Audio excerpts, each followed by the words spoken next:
Welcome back. If you guys haven't seen our videos, this is our GMT800 body kit that we've been creating. We haven't dropped many of the videos in between this, our custom shop, building tables and carts and stuff. We will be launching more videos now for the long form, but this is the current progress where we are right now.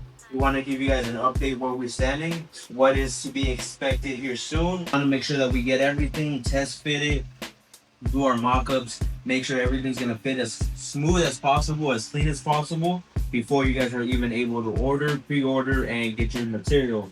Right now, I have done a final majority of gel coat blocking or fill on all my body kits. Today, what I'm gonna be focusing on, there's a few pinholes, a few small little areas that I need to fill in, and then just brush on a little bit of gel coat before I block everything down for the final time.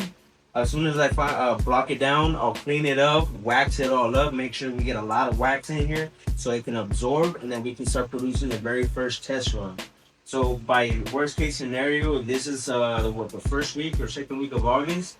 By the end of this week, we should have a test piece ready to be started up so we can start trying test fits and test run on our truck. We have the bed of our truck that we will be doing a conversion of before and after.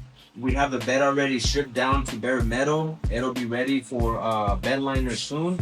We have to make sure that everything's gonna flow properly. It was modeled on top of that bed, but once we get the final pieces, make final adjustments, make any final welds or repairs on the bed liner it, get the final piece. So our first test piece is gonna be fiberglass, just to make sure we can make holes on it.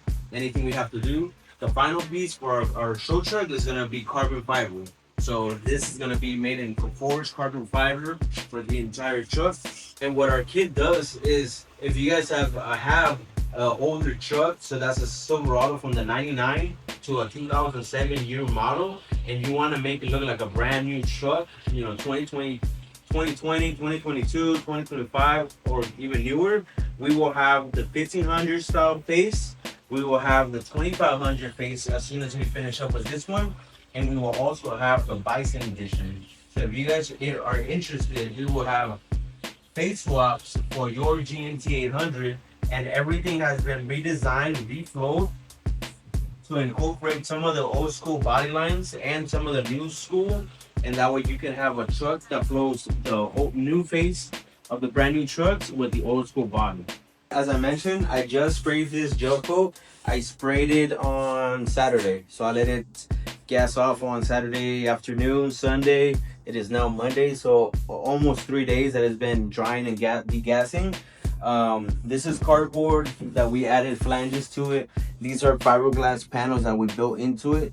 So that's just for us to be able to do the infusion and bagging system that we plan on doing for the carbon fiber stuff. If we're gonna do just wet layup on fiberglass, that's when you just get your resin, you probably brush it on or spray it on, and then you get your fiberglass cloth and you just kind of apply it and kind of dab it in place. That is the easiest way for you to get either introduction or get just production pieces. So we're ready for that as just how we stand right now. But since we plan on doing carbon fiber, I want to go ahead and fill anything that's visible instead of it kind of getting hidden, and then when we start the infusion process, we start developing leaks.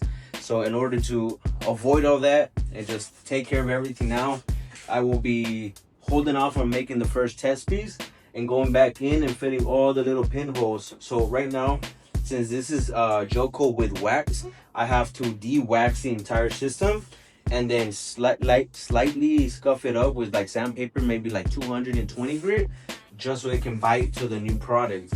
What I'll do then is I'll come in. This is a little bit more of a major kind of repair that I have to do. I'll explain that in a few seconds. But the rest of this will just be brushing on. Everything was sprayed right now, and I laid down a uniform system.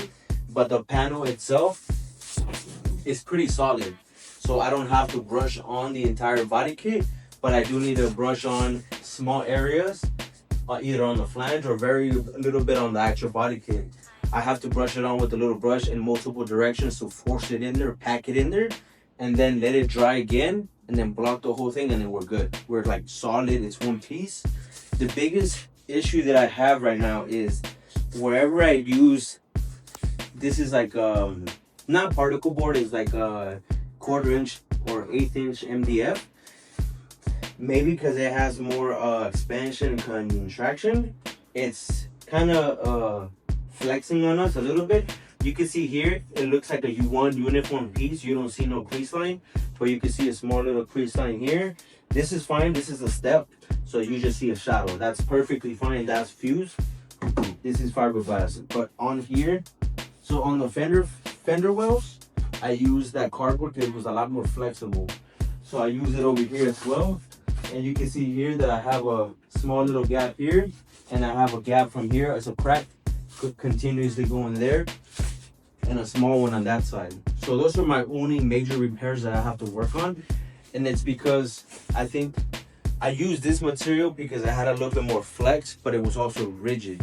So I was able to seal my flange and kind of move on. These took a lot longer to get them straightened out. We had to mock it up with cardboard, fill it in with tape so it could release after we put fiberglass. But since these are rigid and flexible, whenever we move the body kit, this little opening opens and closes. So it developed this little crack. I don't know if that crack is just a shallow little crack or if it goes all the way through the system and it can cause an air leak. So in order to fix that, what I am gonna attempt to do is I'm gonna tape up everything that I don't want to get filled with gunk, since it's already been block sanded once. Then I'll go ahead, come back in and cut a groove in here, maybe with just like a Dremel or like a grinder. Just cut a 1/4", 1/8" kind of channel. And then once I have a channel, I'll see if I can maybe just get some resin, some polyester resin, activate it, probably with a little bit of extra activator. And same thing, try to force it in between the cardboard and the back side of the body kit. And if it has any air gaps or bubbles, I'll fill them in so it'll solidify everything from the inside. Then from the on the top side, I can fill it in with some glazing putty, some gel coat, sand it, and it'll be all good.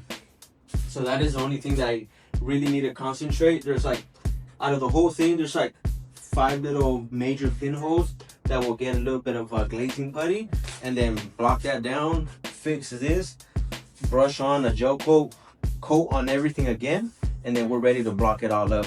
As soon as we get the first test piece is when we'll start making brackets, we'll start making support systems for mounting.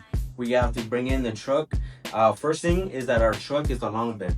So we haven't done a long bed to short bed conversion, but we have everything set up. We have our welders, we have a 220 system, we have a compressor, and we'll make sure we clear everything up when we're ready to bring in our long bed truck and bring it in here, cut it up. The bed is already finished. We already sanded it. We took it down to bare metal.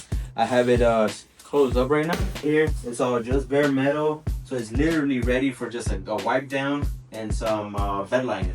We already have a color selection for that. So we're just waiting for the first test pieces to come out, mock everything up, make sure that everything is rigid, it's gonna work right.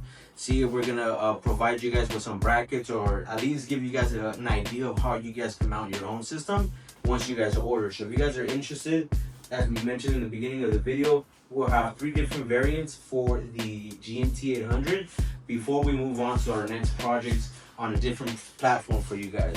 We'll have the 1500, the 2500, and we're also going to be bringing the Bison edition for you guys. And for whoever's going to want one of these, we are going to be doing a group buy. So make sure you guys are either DMing us so we can send you the email, or you could check our Shopify. Yeah, our Shopify, it's live now, it's active. You can go on there and see the full price right now. When we do our launch, we will be doing our group buy, which if you get on our group buy list, we'll send you guys a code which will discount you guys $2,000 from the full price. So that way, if you guys are supporting us on our very first product, we're just returning that favor for supporting us, sharing our content, watching us, and supporting us through the build system, and just returning to the community. So let us know which one you guys will be ordering, and also keep in mind, when you guys order, you'll be able to choose what color you want on the top, on the outside of your body kit. Most likely we'll have like a couple generic colors, not like 90 different colors, but we'll probably have like white, orange, green, black, something like that. So we'll go ahead and post those once we reveal the product. Once we show you guys a before and after transformation, we'll have everything live, and you'll also be able to select your gel coat colors That way, if you guys are not ASAP gonna be painting it, it'll be protected, it'll be solid, it'll be scuff resistant. That way you guys can even enjoy your truck, you know, whether you guys are building a daily truck, an off-road truck, or a track truck, you know, wide body, whatever you guys are doing, you'll have a system that's gonna support your build. So peace.